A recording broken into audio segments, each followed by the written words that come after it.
Oui, bien, bonjour à tous, bienvenue dans la chaîne Aaron Chizanga. Aujourd'hui, je vais vous présenter notre première partie du. Nous allons commencer notre première partie du travail qui consiste à faire le SSAS. Et sans plus tarder, nous allons commencer. Nous allons lire d'abord le dictionnaire du travaux. Voilà. Il nous a été demandé dans cette première partie de faire un restore de DataIce à partir d'un fichier dataice.back. Donc c'est une base de données que nous retrouvons ici sur notre bureau. Et pour ce faire, nous allons aller sur SQL et nous allons faire le restore. Le processus de restore est celle-ci. Vous ouvrez euh, la petite case au coin et puis vous allez dans base de données. Dans databases, vous faites restore. Dans restore, vous faites device, vous cliquez sur les trois points, vous faites add. Et puis vous allez, bon, ça dépend de l'emplacement de chacun d'entre vous. Moi, pour ma part, je mets ça dans le disque C à l'extérieur pour me retrouver plus facilement. Donc la base de données est là. Je fais OK, OK et OK. Là, je viens de restaurer ma base de données avec succès. La base de données se trouve là. Nous allons voir un peu les tables qui s'y trouvent.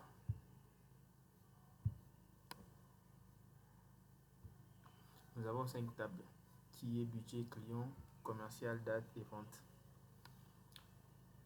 Donc, première étape à faire est de faire une structuration.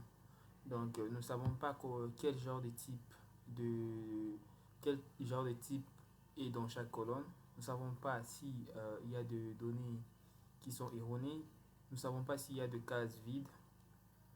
Et pour cela, nous devons d'abord faire un SSIS, ce qui nous permettra de charger des données correctes dans nos tables sur la base de données DataIS. Pour ce faire, nous allons dans Visual Studio. Nous créons un projet SSIS. Rappelez-vous bien, le projet SSIS a comme extension Integration qui est là. Nous le prenons. Suivant.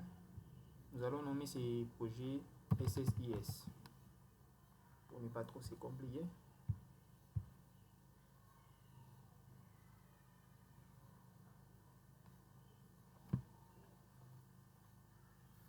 Et voilà, vous allez avoir cette fenêtre qui va s'ouvrir.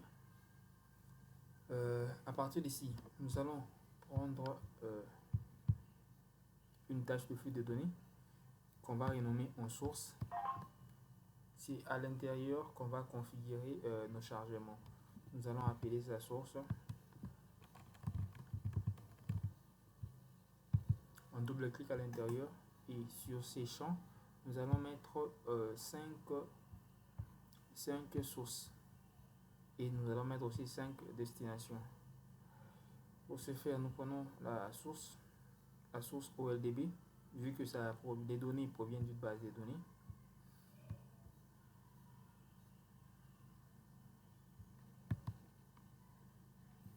Nous prenons cette source, nous faisons copier, CTRL-C, CTRL-V, CTRL-V, CTRL-V, CTRL-V, 4 fois. Et puis nous prenons une destination OLDB, vu que ça va aller dans une base de données. Nous faisons CTRL-C, CTRL-V, CTRL-V, CTRL-V, CTRL-V. Nous allons positionner nos 4 destinations.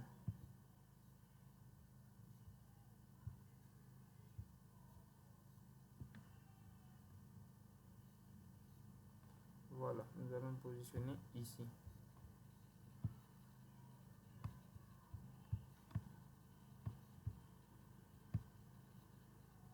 Nous allons les positionner comme tel. J'agrandis un peu l'écran pour que vous puissiez voir. À partir d'ici, dans source, nous allons appeler ça chargement budget. Et nous allons abréger pour ne pas faire trop long. Chargement budget. Ici, on va appeler chargement vente.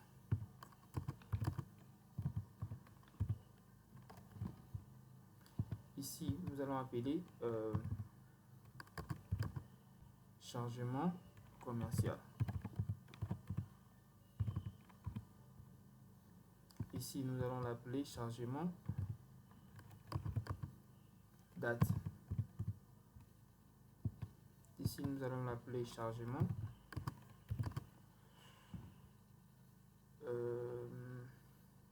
budget date commercial client. Voilà ce qui est fait. Et nous entamons les destinations. Les destinations, nous allons nous allons l'appeler SAS pour faire juste une différence. Donc SAS, c'est là où sera chargé les données correctes. On va appeler ici SAS-budget.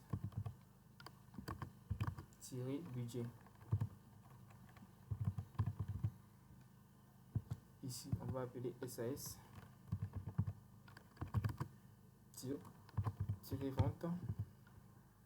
Et ici, on va l'appeler SAS-commercial. Ici, nous allons appeler SAS-date.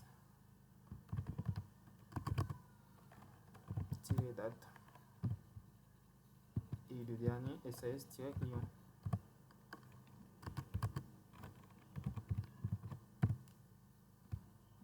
Cela est fait, nous allons maintenant configurer le chargement. Chaque table de chargement va être configurée avec la base de données source. Ici, ce sont des bugs de Visual Studio. Donc pour ce faire, nous allons aller sur Nouveau. Dans Nouveau, nous faisons Nouveau encore. Il y a un bug là de Visual Studio qui affiche le truc en double.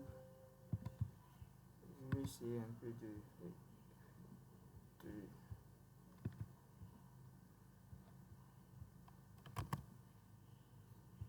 ok, c'est bon. On va charger de budget, on va charger de données budget, chargement vente, chargement commercial, chargement date, chargement client, et nous allons le mettre dans SAS budget, SAS vente, SAS commercial, SAS date et SAS client. On fait un double clic à l'intérieur, nous faisons nouveau pour faire une nouvelle destination. Nous faisons encore nouveau, ok. Nous choisissons le fournisseur comme étant provide for SQL server. Si vous ne connaissez pas le nom de votre machine, vous pouvez cliquer juste ici. Et si vous les connaissez, vous pouvez mettre votre nom de machine là. Et là, vous allez chercher votre base de données. Pour ma part, sur DataIce.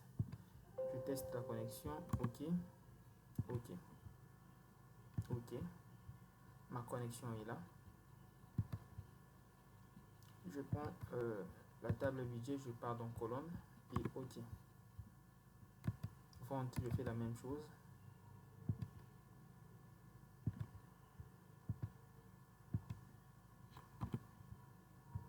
Commercial, je fais la même chose.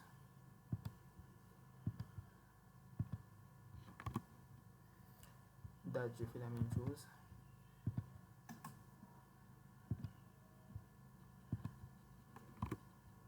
Client, je fais la même chose.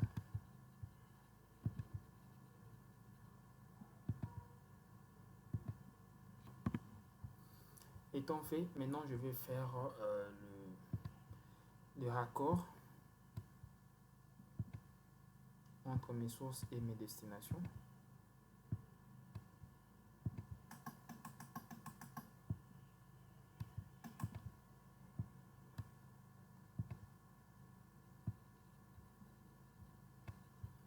Voilà. Vous pouvez commencer par le SAS budget, tout comme vous pouvez commencer par le SAS client. On va commencer par le SAS client vu qu'on est déjà en bas. Maintenant là, il faudra créer une table. une table où sera stocké des données correctes et des données propres, structurées. Donc pour ce faire, nous allons dans Nouveau. Nous copions ces scripts que Visual Studio nous propose. Nous allons dans SQL. Vous voyez, il y a la table client qui est là. Je sélectionne les 1000 premières lignes juste pour voir la structuration de table. Je colle le script. Vous voyez, dans la colonne client nom, il y a des données entières. Dans client nom, il y a des données, il y a des chaînes de caractères. De même pour client ville et type. Donc, dans le script qu'on nous a proposé, nous voyons que client nom est en int varchar. Donc, je pense que c'est bon. On pourra juste réduire un peu la taille pour ne pas trop consommer l'espace pour de rien.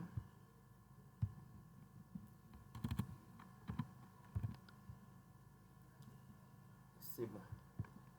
On copie à partir du create et on fait F5. On vient de créer notre table SAS client qui est là. Et juste pour information, vous pouvez aussi le faire à partir d'ici. Si ça ne vous dérange pas, vous pouvez le faire à partir d'ici. Mais le mieux est de copier dans SQL pour voir très bien le script et corriger s'il y a des modifications à faire. Vu que la table a été créée, on va le choisir à partir d'ici, client, et on va le mapper et on clique sur OK. C'est bon. Si vous voyez ces petites flèches, c'est juste à cause de la taille, qu'on a indiqué là-bas. Donc les données chargées, de base était de 255, là on a chargé ça à 50 comme taille. Ça va pas causer trop de problèmes. On peut évoluer. On crée un nouveau table date SAS. Date, nous savons que la date est de type date time. Année int, mois int, mois non varchar, n varchar plutôt. C'est bon.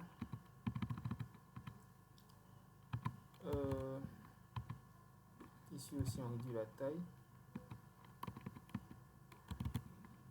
De même ici on réduit la taille. De même ici on réduit la taille. Ok, on vient de créer notre table date. Date, on map ça. C'est bon. Donc au niveau de SQL c'est déjà bon. La table a été créée. Au niveau des commerciales, commercial non. Commercial non, on va faire la sélection de mes premières lignes. On copie ça. Mes premières lignes, on colle le script. Donc on voit que dans la première colonne, ce sont des entiers. Et je vais dire que c'est en int.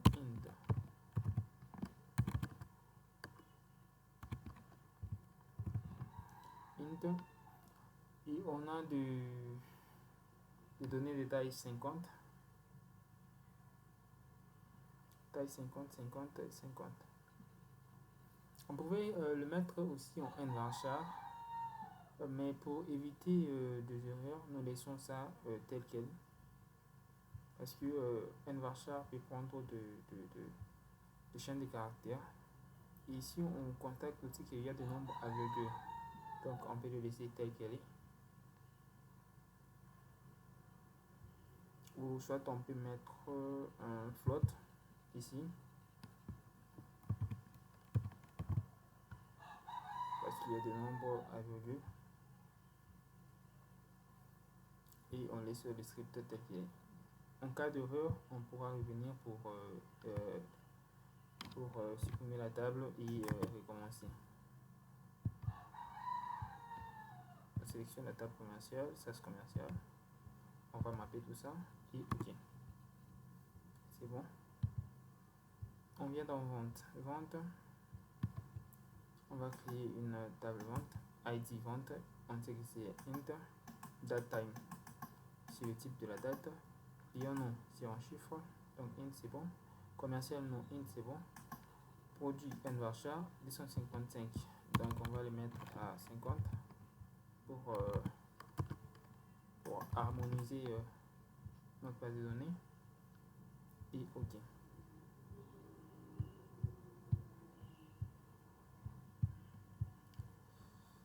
La dernière tâche sera de configurer budget. Budget date doit être du type date time.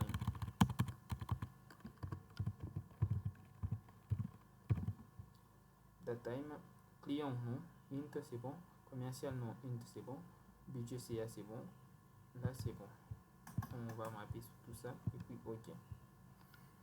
Étant fait, on va maintenant exécuter pour faire le chargement, notre premier chargement.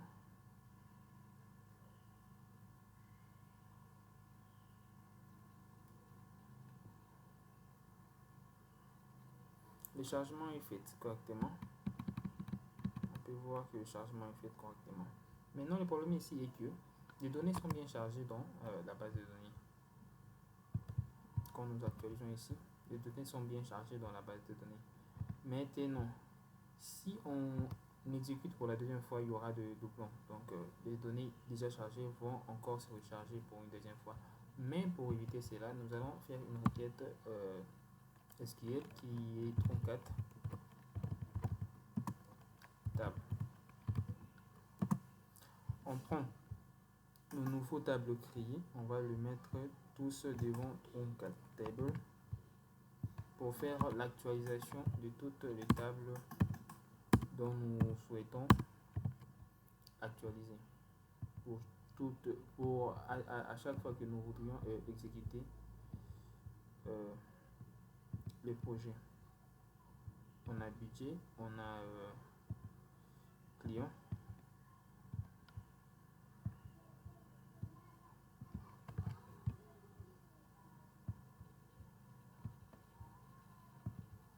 on a commercial,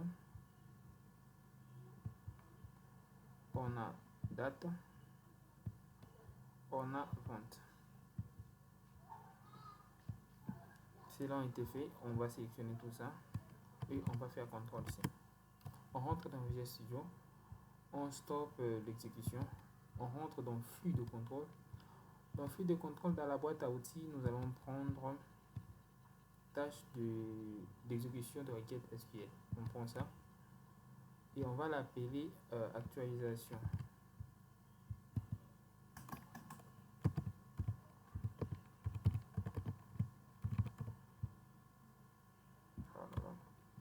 J'ai oublié que mon clavier était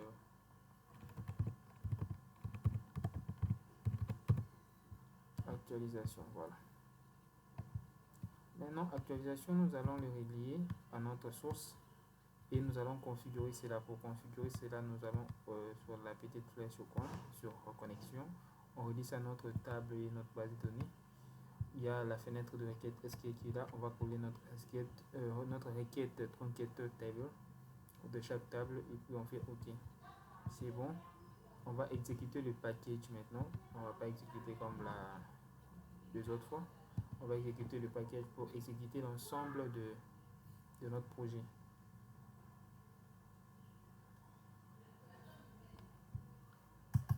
Et voilà que les données ont été chargées une seule fois. Donc à chaque fois, vous pouvez exécuter même 1000 fois, les données vont être chargées juste une seule fois. Cela permet à ce qu'on puisse faire des actualisations. Voilà, merci, c'était tout pour cette vidéo. On aura une autre séance pour faire maintenant le SSAS dans une autre séance. Merci à tous ceux qui ont suivi cette vidéo et n'oubliez pas de vous abonner. Ciao.